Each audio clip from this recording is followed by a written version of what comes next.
नमस्कार, मी पंजाब डक. आज आहे 27 जानेवारी 2026.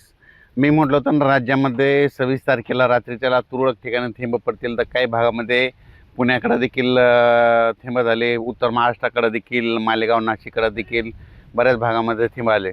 पण 27 तारखेला राज्यात 27, 28, 29 दरम्यान राज्यात खराब वातावरण होईल. आणि मी म्हटलं होतं ना, तर 27 तारखेला पाऊस कुठं पडेल. तर परत एकदा सांगतो, हे आज रात्रीच्याला म्हणजे 27 आणि 28 ह्या 2 दिवसामध्ये सांगली जिल्हा, सोलापूर जिल्हा, सातारा जिल्हा, कोकणपट्टी, त्याच्यानंतर जत, पंढरपूर, सोलापूर जिल्हा, धाराशिव जिल्हा, त्याच्यानंतर अहिल्यानगर, बारामती, श्रीगोंदा, त्याच्यानंतर कडाष्टी, बीड, लातूर जिल्हा, परभणी जिल्हा, त्याच्यानंतर संभाजीनगर, जालना जिल्हा, त्याच्यानंतर जळगाव जिल्हा, नाशिक, धुळेगाव, मालेगाव, शिरूर ह्या पट्ट्यामध्ये आज मात्र मध्यरात्रीच्याला तुरळक ठिकाणी पावसाची शक्यता आहे.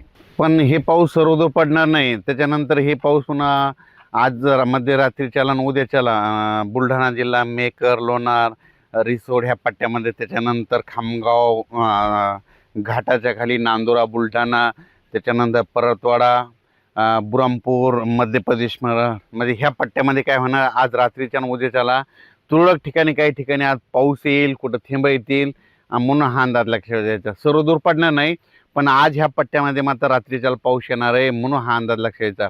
उद्याच्याला तो पाऊस पुन्हा पुढं सरकत जाईल, पुन्हा मध्य प्रदेशकडे जाईल आणि पुन्हा पश्चिम विदर्भाकडे, अकोला, अमरावती, वर्धा, नागपूर, भंडारा त्या पट्ट्यात जाईल म्हणून हा अंदाज लक्षात यायचा.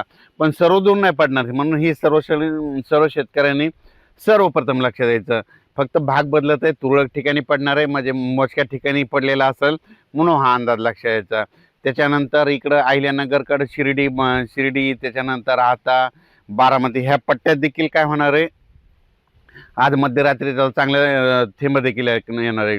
वीट उत्पादकांना सांगू इच्छितो, तुम्ही दुपारनंतर तुम्ही तुमच्या विटा झाकून घ्या. कांदा जे तंबाखूचे निपाणी कर्नाटकचे शेतकरी त्यांना सांगू इच्छितो की तुम्ही कांदा असेल, तुमची तंबाखू असेल तर आजच्याला झाकून ठेवा. कारण की राज्यामध्ये आज म्हणजे रात्रीच म्हणजे कर्नाटकच्या उत्तर कर्नाटककडे जरा जास्त पाऊस पडणार आहे आणि पश्चिम कर्नाटककडे एक असणार आहे आणि पूर्व कर्नाटककडे कमी पडेल म्हणून हे लक्षात द्यायचं. म्हणजे बेळगाव साईड ह्या पट्ट्यामध्ये पाऊस राहणार आहे, निपाणीकडे राहणार आहे, जतकडे राहणार, म्हणून हे त्या शेतकऱ्यांनी लक्षात द्यायचं. त्याच्यानंतर क्रूडवाडीला देखील पाऊस पडणार आहे म्हणून हे देखील लक्षात द्यायचं. पण राज्यात सांगायचं झालं तर हा पाऊस सर्वदूर नाही, फक्त मी म्हटलं होतं वातावरण खराब होणार आहे आणि काही ठिकाणी पाऊस पडणार आहे म्हणून सर्वप्रथम हा अंदाज लक्षात द्यायचा. आणखीन हे 2 दिवस वातावरण नाही म्हणून हे देखील सर्व शेतकऱ्यांनी लक्षात द्यायचं. म्हणजे आज आहे 27, उद्या 28 आणि परवा दिवशी 29 पासून परत वातावरण काय होईल, परत निवळायला सुरुवात होईल म्हणून हे देखील सर्व शेतकऱ्यांनी लक्षात घ्यायचं.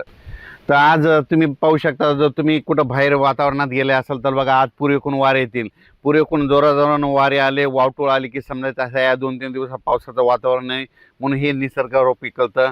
म्हणून द्राक्ष शेतकरी असो, तूर उत्पादक शेतकऱ्यांना सांगू इच्छितो की तुम्ही काय करा, आज तुमच्या जर पेंड्या हे कास्ताल तर त्या झाकून ठेवा. कारण की कांदा शेतकऱ्यांनी कांदा देखील झाकून घ्या.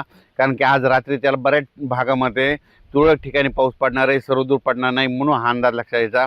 ह्या पावसामध्ये पाऊस जास्त नाही पडणार, पण त्याच्यामुळे मात्र वातावरण मात्र धुळीचं प्रमाण असणार आहे म्हणून हे देखील अंदाज सर्व शेतकऱ्यांनी लक्षात घ्यायचा. द्राक्ष बागायतदार व डाळिंब शेतकऱ्याला सांगू इच्छितो की वातावरणात धुळी असल्यामुळं तुम्ही आज रात्री त्याला पाऊस येत असल्यामुळे तुम्ही कोणतं औषध पाऊस येण्याच्या अगोदर तर मारू शकतात ते मारून घ्यावे म्हणून हे द्राक्ष शेतकऱ्यांनी हे देखील खास करून अंदाज लक्षात घ्यायचा. डाळिंब शेतकऱ्यांनी हे देखील अंदाज लक्षात घ्यायचा.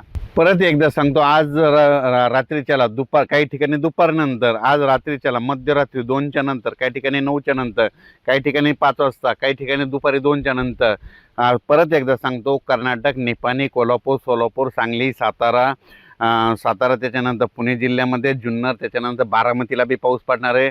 त्याच्यानंतर बीड जिल्हा, कडाष्टी, पाथर्डी, शिर्डी, पैठण, गेवराई, माजलगाव ह्या परिसरामध्ये, त्याच्यानंतर इकडं धारूर, केज ह्या परिसरामध्ये तुरळक ठिकाणी थेंब येणार आहे. त्याच्यानंतर तो पाऊस जालन्याकडं, सिल्लोडकडं, संभाजीनगर, त्याच्यानंतर मालेगाव, नाशिक, सटाणा, त्याच्यानंतर नंदुरबार जिल्ह्यात देखील तुरळक भागात, त्याच्यानंतर जळगाव जिल्ह्यात पारोळा, पारोळ त्या भागात देखील पडणार आहे. त्याच्या जळगाव जामोद देखील पडणार आहे. घाटाच्या खाली पडणार आहे. बुलढाणा जिल्ह्यात काही ठिकाणी पडणार आहे. पुन्हा मेकर तालुक्यात देखील काही गावामध्ये पडणार आहे. लोणार तालुक्यामधील काही गावामध्ये पडणार आहे. रिसोड तालुक्यात देखील तुरळक ठिकाणी पडणार आहे. अकोला जिल्ह्यात पडणार आहे. अकोटकडे जाणार आहे. पुन्हा परतवाड्याकडे पाऊस पडणार आहे. आणि जास्त मात्र मध्य प्रदेश खंडवा तिकडे जास्त पडणार आहे. मध्य प्रदेशमध्ये मात्र गारपीट होणार आहे. म्हणून मध्य प्रदेशचे शेतकरी जे सीमालगतचे जे ऐकत असेल तर त्यांनी हा अंदाज लक्षात घ्यायचा. महाराष्ट्रामध्ये फक्त एक दोन ठिकाणीच गारपीट होईल. ती फक्त होईल अहिल्यानगर जिल्ह्यामध्ये 1-2 ठिकाणीच असा गारा पडलेल्या फक्त दिसतील. म्हणून हे अंदाज सर्व शेतकऱ्यांनी लक्षात घ्यायचा. सगळीकडे मात्र कुठं काही गारपिटीचं वगैरे काही एवढं वातावरण नाही. म्हणून हा अंदाज देखील सर्व शेतकऱ्यांनी लक्षात घ्यावा.